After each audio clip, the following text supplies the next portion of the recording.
திருச்சிற்றம்பலம். ஓம் சிவகுரு. இப்ப நம்ம எதை பத்தி பார்க்க போறோம்னா, கடவுள் நிலை பற்றி வள்ளல் பெருமான், திருமூலர் இவர்கள் எல்லாம் கடவுள் நிலை, உண்மை நிலை பற்றி, உண்மை வழிபாடு பற்றி எப்படியெல்லாம் சொல்லியிருக்காங்கிறத நம்ம பார்க்க போறோம்.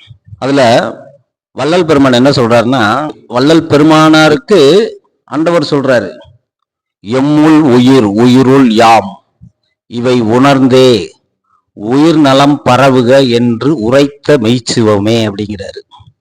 அப்போ எம்முள் உயிர் உயிருள் யாம் இவை உணர்ந்தே உயிர் நலம் பரவுக என்று உரைத்த மெய்ச்சிவமே. அப்போ அந்த எல்லாம் வல்ல இறைவன் ஜீவனாகவும் இருக்கிறார்.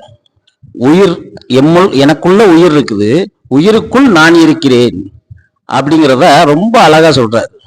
அப்போ அதனாலதான் நம்ம வள்ளல் பெருமான் எத்துணையும் வேதமுறால் எவ்வுயிரும் தம்முயிர் போல் அப்படின்னு சொல்லி எல்லா உயிர்களையும் நேசிக்க வேண்டும் அப்படின்னு ஒரு சன்மார்க்க நெறியை இங்கே உருவாக்கி கொடுத்தார். அப்போ இங்கே திருமூலரும் அதை சொல்கிறார். சீவன் என்ன சிவன் என்ன வேறில்லை, சீவனார் சிவனாரை அறிகிறார், சீவனார் சிவனாரை அறிந்தபின் சீவனார் சிவனாராயிட்டு இங்கிருப்பாருங்கிறாரு. இப்போ அவரும் சீவனார் சிவனாரை அறிகிறார், சீவனார் சிவனாரை அறிந்த பின் சீவனார் சிவனார் ஆகிட்டு இங்க இருப்பாருங்கிறாரு.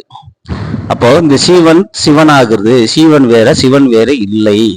அதைத்தான் அங்க பெருமானாரும் எம்முள் உயிர் உயிருள் யாம் அப்படின்னு ஒரு வார்த்தையை சொல்றாங்க.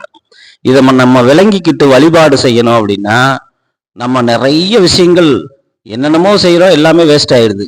இதை விளங்கிக்கிட்டு நம்ம வழிபாடு செஞ்சோம்னா வாழ்க்கையில எல்லா நலமும் வளமும் பெற்று வெற்றிகரமா இந்த வாழ்க்கையை நடத்தி நீண்ட ஆயுளோட சிறப்பாக வாழ்றதுக்கு நம்ம சன்மார்க்க சங்கம் நிறைய சன்மார்க்கத்துல சொல்லப்பட்டிருக்குது.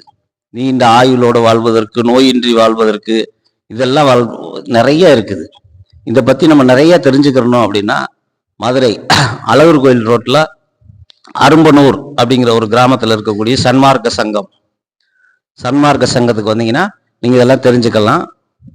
ரொம்ப நன்றி. இல்லை கீழே கான்டாக்ட் நம்பர் போடுறேன், அந்த நம்பர்ல எதனாலும் பேசிக்கலாம். சந்தேகம் இருந்துச்சுன்னா சொல்லுங்க. நன்றி, வணக்கம்.